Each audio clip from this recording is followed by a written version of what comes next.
Good morning to everyone.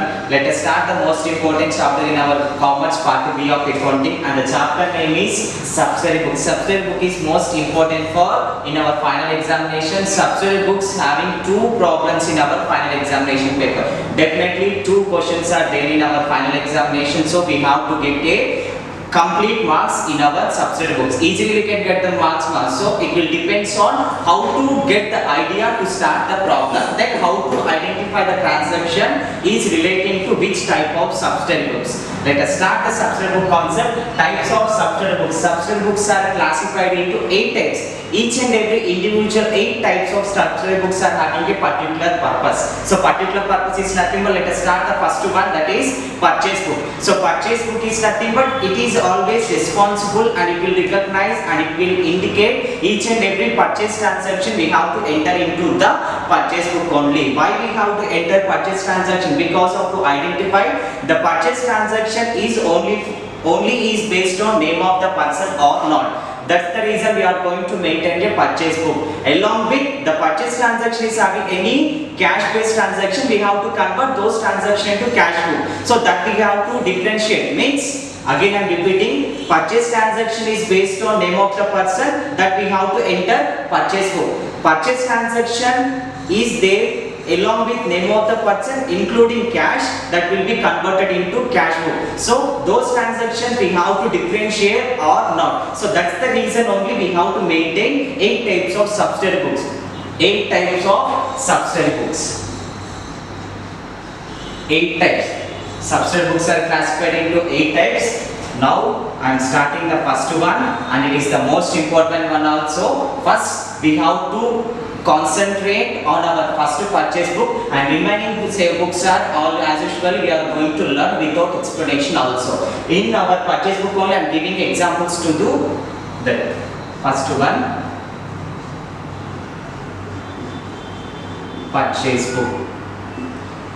First one is purchase book. Purchase book is also called as broad book and day book and invoice book also. The purchase book having a multiple names. The multiple names we are going to learn in our theoretical paper also. Now we are going to solve the problems. So that's the reason I am not explaining about the multiple names of multiple names of purchase book. Purchase book is also called as broad book and day book also, and also called as invoice book. And come to know how that means which type of transactions we have to enter into our purchase book. So in our purchase book we have to enter only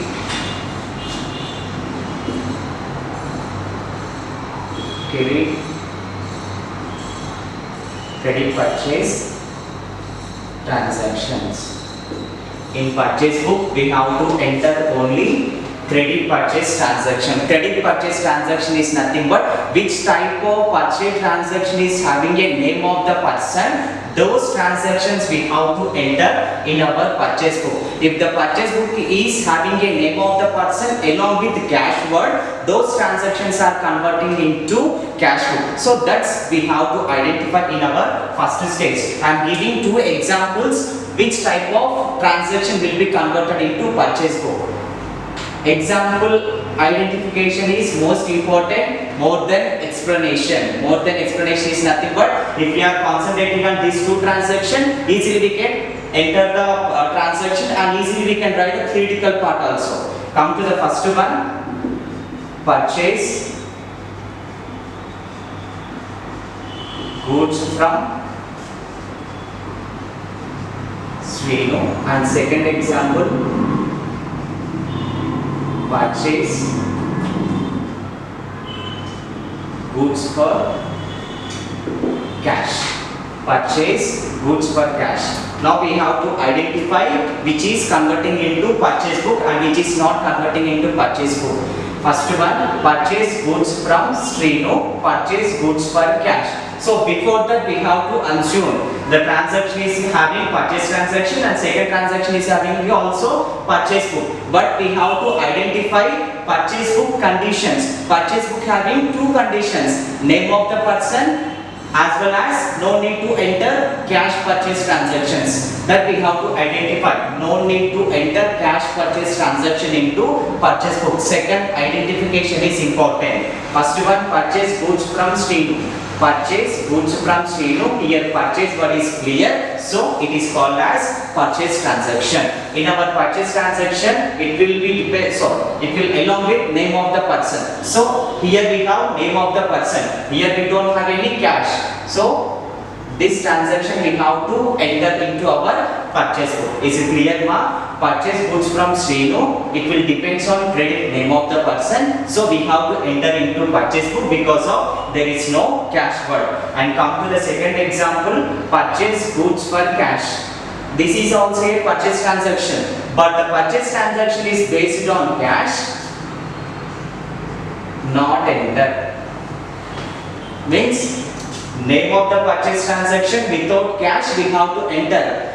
With purchase transaction there is cash word, we don't want to enter into our purchase book. This is the first example. The same examples we have to learn in our next stage of sales book. And come to the second one.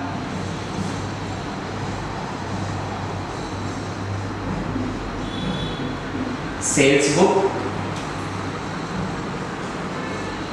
Here also same, we have to enter only credit sales,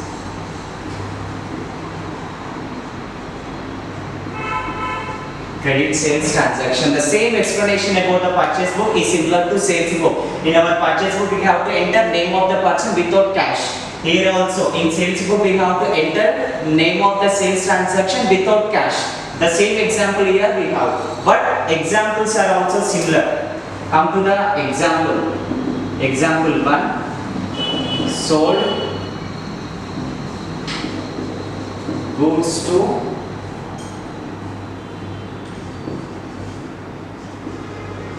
Sanjay. Second example, sold goods for cash. Here we have two examples. Under the two examples, anyone we have to convert. Before that, we have to identify the transactions are in the part of sales book or not. That we have to identify. Sold goods to Sanjay, sold goods for cash. Sold is nothing but sales. Sales goods to Sanjay, sales goods to cash. That we have to identify. This is also sale transaction. This is also a sale transaction. But here we are selling to a name of the person. These transactions we have to enter. Is it clear, ma? Sale transaction is having along with name of the person. Those transactions we have to convert into our sales book. Sale transaction is having cash word. This type of transactions we don't want to enter, and transaction will be converting into our next stage of cash flow. Is it clear? Same example. Purchase goods from Srinu. Name of the transaction we are entering. Purchase goods for cash we are not entering. Sold goods to Srinu we are entering because of there is no cash word. Come to the second one. Sold goods for cash. Here also cash. So we don't want to enter. And come to third one. Purchase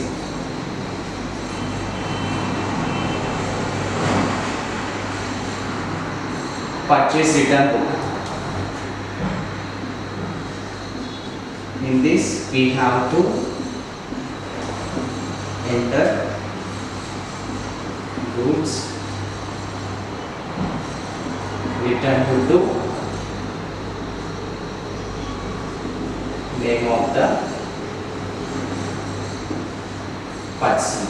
In our purchase return book, we have to enter if the goods are returned to any other person, those transactions we have to enter into our third book, that is purchase return book. Again I am repeating, we have to identify the transaction, goods returned to name of the person. For example, goods returned to Sanjay, goods returned to Ravi. Those transactions we have to enter into our purchase return book. In case goods returned from what is there, that will be goes to fourth part of subsidiary book. In transaction, if the goods are returned to what is clearly we have to identify, then directly we have to convert the transaction into our purchase book. I am giving example here. Example 1, goods returned to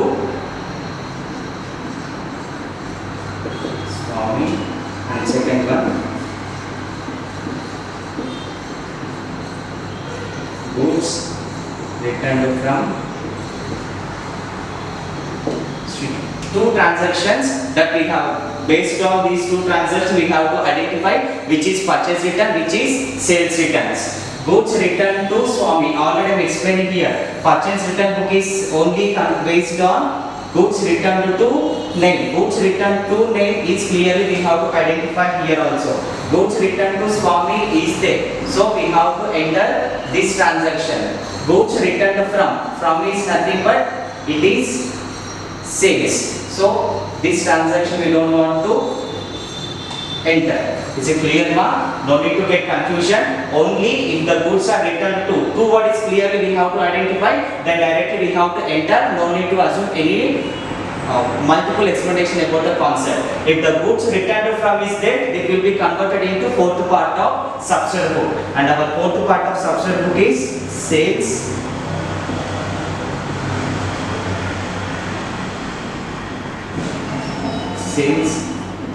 returns book. Here also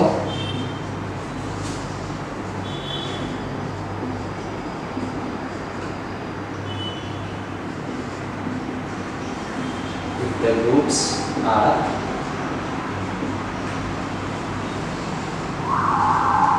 returned from